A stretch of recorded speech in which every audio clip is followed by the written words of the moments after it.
Our goal now is to combine these guys into a single expression. And the way that we're going to do this is we're going to find the least common denominator of 1/5 and 1/25. In order to accomplish that, we're going to follow the method that I showed you on the previous problem, even though you might be able to do this in your head. And that method is you're going to factor each of the denominators, and then ask yourself, what do you need for the least common denominator? Again, what do you need? Meaning, we're trying to find the smallest number that both those guys divide into.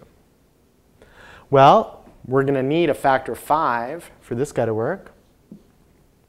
For this guy to work, we're going to need 2 5s.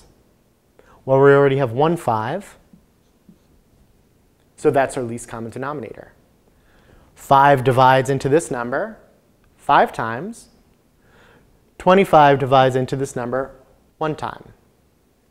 So the least common denominator in this case is 25.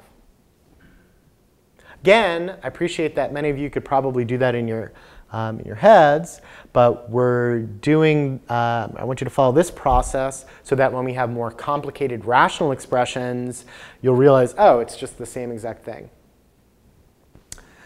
So what do we do now? Well, this is already in the form 1/25, so we can leave it alone.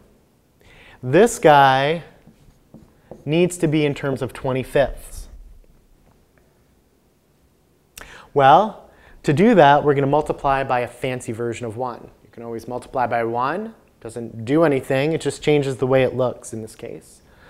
So this is the same thing as 5/25 plus 1/25, or 6/25.